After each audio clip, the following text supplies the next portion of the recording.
ನಮಸ್ಕಾರ. ಆತ್ಮೀಯರೆಲ್ಲರಿಗೂ ನಮ್ಮ ನಿತ್ಯ ನಿರಂತರ ಚಾನಲ್ಗೆ ಸ್ವಾಗತ ಸುಸ್ವಾಗತ. ತಮಗೆ ಈ ಸಂಚಿಕೆ ಇಷ್ಟವಾದಲ್ಲಿ ದಯವಿಟ್ಟು ಸಬ್ಸ್ಕ್ರೈಬ್ ಆಗಿ ಹಾಗೂ ಬೆಲ್ ಐಕಾನ್ ಒತ್ತಿದರೆ ಮುಂದೆ ಬರುವ ವಿಡಿಯೋಗಳ ಬಗ್ಗೆ ಅಲರ್ಟ್ ದೊರಕುತ್ತದೆ. ವಿಡಿಯೋವನ್ನು ಲೈಕ್ ಮಾಡಿ, ಶೇರ್ ಮಾಡಿ ಹಾಗೂ ನಿಮ್ಮ ಸ್ನೇಹಿತರು ಬಂಧುಗಳ ಜೊತೆ ಹಂಚಿಕೊಳ್ಳಿ. ಇಂದಿನ ವಿಡಿಯೋ ಆಂಜನೇಯನ ಮಾಲಾಮಂತ್ರ. ಸಣ್ಣದಾದ ವಿಡಿಯೋ, ಕೊನೆಯವರೆಗೂ ನೋಡಿ. ನಿಮ್ಮ ಅನಿಸಿಕೆಗಳನ್ನು ಕಾಮೆಂಟ್ ಬಾಕ್ಸ್ನಲ್ಲಿ ತಿಳಿಸಿ. ನಮ್ಮ ಈ ಭಾರತ ಭೂಮಿಯಲ್ಲಿ ನಾವು ಪೂಜಿಸುವ ದೇವತೆಗಳ ಸಂಖ್ಯೆ ಅಗಣಿತ. ದಿನ ದಿನವೂ ಜಾತ್ರೆ, ಹಬ್ಬ, ತೇರು ಎಂದು ಸಂಭ್ರಮಿಸುತ್ತಲೇ ಇರುತ್ತೇವೆ. ನಮ್ಮ ಹಿಂದೂ ಸಂಸ್ಕೃತಿಯಲ್ಲಿ ಹಬ್ಬಗಳು ಇರದ ದಿನವೇ ಇಲ್ಲವೇ ಇಲ್ಲ. ಕೆಲವರು ದೇವಸ್ಥಾನಗಳಿಗೆ ನಿಯಮಿತವಾಗಿ ಭೇಟಿ ನೀಡಿದರೆ ಕಷ್ಟಕಾಲಗಳಲ್ಲಿ ದೇವರ ಪ್ರದಕ್ಷಿಣೆ ಮಾಡುವವರು ಹಲವರು. ಊರ ಮುಂದೆ ಇರುವ ಅರಳಿಕಟ್ಟೆ, ನಾಗರಕಟ್ಟೆಗಳನ್ನು ದರ್ಶನ ಅಥವಾ ಪ್ರದಕ್ಷಿಣೆ ಮಾಡದವರೇ ಇಲ್ಲ. ದೇಶದ ಪ್ರತಿ ಹಳ್ಳಿಗಳಲ್ಲೂ ಈಶ್ವರ, ಗಣಪತಿ, ಗ್ರಾಮದೇವತೆ ಹಾಗೂ ಆಂಜನೇಯನ ದೇವಸ್ಥಾನಗಳನ್ನು 4 ದಿಕ್ಕಿನಲ್ಲೂ ಸಹ ಹಳ್ಳಿಗಳ ರಕ್ಷಣೆಗಾಗಿ ಕಟ್ಟಿ ಪೂಜಿಸುತ್ತಾ ಇದ್ದರು. ನಾಗರಿಕತೆ, ಶ್ರೀಮಂತಿಕೆ ಜೊತೆಗೆ ನೆಲದ ಬೆಲೆ ಹೆಚ್ಚಿದಂತೆ ದೇವಸ್ಥಾನ, ಅರಳಿಕಟ್ಟೆ, ನಾಗರಕಟ್ಟೆಗಳು ಕ್ರಮೇಣವಾಗಿ ಮಾಯವಾಗತೊಡಗಿದೆ. ಇಂದು ದೇವಸ್ಥಾನಗಳನ್ನು ಹುಡುಕಿಕೊಂಡು ಹೋಗಬೇಕಾದ ಪರಿಸ್ಥಿತಿ ಇದೆ. ಎಲ್ಲವೂ ಕಾಲನ ಮಹಿಮೆ. ಕಾಲಾಯ ತಸ್ಮೈ ನಮಃ.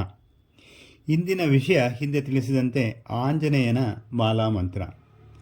ನಮಗೆ ವಾಲ್ಮೀಕಿ ಮಹರ್ಷಿಗಳ ರಾಮಾಯಣದ ಕಿಷ್ಕಿಂಧಾಕಾಂಡದಲ್ಲಿ ಆಂಜನೇಯನು ಪರಿಚಿತನಾಗುತ್ತಾನೆ.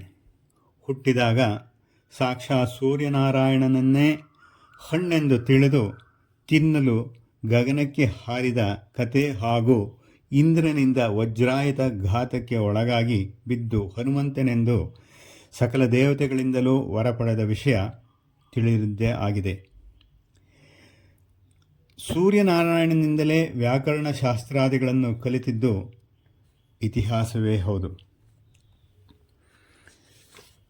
ಕಿಷ್ಕಿಂಧಾಕಾಂಡದಲ್ಲಿ ರಾಮಭದ್ರನ ಭೇಟಿಯಿಂದ ಸೀತಾಮಾತೆಯನ್ನು ಹುಡುಕುತ್ತಾ ಲಂಕೆಗೆ ಸಮುದ್ರ ಜಿಗಿತ ಮಾಡಿ ತಾಯಿ ಸೀತಾದೇವಿಯ ದರ್ಶನ ಮಾಡಿ ಚೂಡಾಮಣಿಯನ್ನು ನೀಡಿ ತನ್ನ ಪ್ರಭು ಶ್ರೀರಾಮಚಂದ್ರನು ಸೀತಾಮಾತೆಯನ್ನು ರಾವಣನ ಹಸ್ತದಿಂದ ರಕ್ಷಿಸಲು ಬರುತ್ತಿರುವುದಾಗಿ ತಿಳಿಸಿ, ತದನಂತರ ರಾವಣನ ಕುಮಾರನಾದ ಅಕ್ಷಕುಮಾರನನ್ನು ಸಂಹರಿಸಿ ಇಂದ್ರಜಿತುವಿನ ಬ್ರಹ್ಮಾಸ್ತ್ರಕ್ಕೆ ಗೌರವ ನೀಡಿ ಬಂಧಿತನಾಗಿ ರಾವಣನ ಶಕ್ತಿ ಯುಕ್ತಿಗಳನ್ನು, ಆತನ ಸೈನ್ಯದ ಬಲಾಬಲಗಳನ್ನು ಅಳೆದ ಶ್ರೀರಾಮಚಂದ್ರನಿಗೆ ಅರಿಹಿದ ಧೀರ ಆಂಜನೇಯ.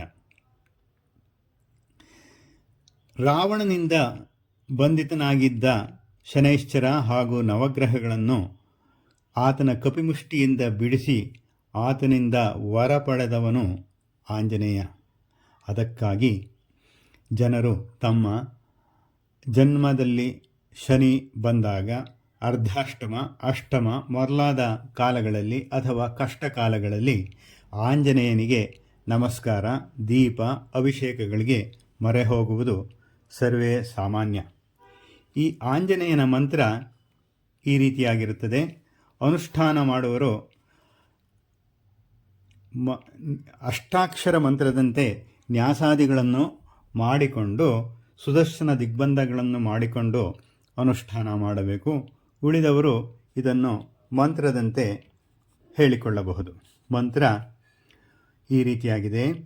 ಓಂ ವಜ್ರಕಾಯ ವಜ್ರತುಂಡ ಕಪಿಪಿಂಗಳ ಊರ್ಧ್ವಕೇಶ ಮಹಾಬಲ ರಕ್ತಮುಖ ತಡ್ಜಿಹ್ವಾ ಮಹಾರೌದ್ರ ದಂಷ್ಟ್ರೋತ್ಕಟ ಕಹ ಕಹ ಕರಾಳಿನೇ ಮಹಾದೃಢಪ್ರಹಾರಿನ್ ಲಂಕೇಶ್ವರವಧಾಯ ಮಹಾಸೇತುಬಂಧ ಮಹಾಶೈಲಪ್ರವಾಹ ಗಗನೇಚರ ಏಹ್ಯೇತಿ ಭಗವನ್ಮಹಾಬಲ ಪರಾಕ್ರಮ ಭೈರವಾಜ್ಞಾಪಯ ಏಹ್ಯೇಹಿ ಮಹಾರೌದ್ರ ದೀರ್ಘಪುಚ್ಛೇನ ವೇಷ್ಟಯ ವೈರಿಣಂ ಭಂಜಯ ಭಂಜಯ ಹುಂ ಫಟ್.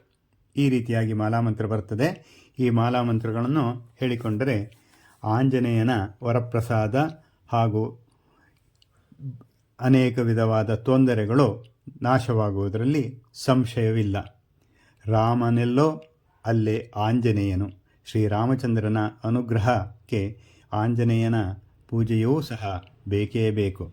ಆದ್ದರಿಂದ ಆಂಜನೇಯ ಶ್ರೀರಾಮನ ವರಪ್ರಸಾದವನ್ನು ಗಳಿಸಿ ಉತ್ತಮವಾಗಿ ಸುಖವಾಗಿ ಎಲ್ಲರೂ ಬಾಳಿರಿ. ನಮಸ್ಕಾರ. ಶ್ರೀಕಂಠ.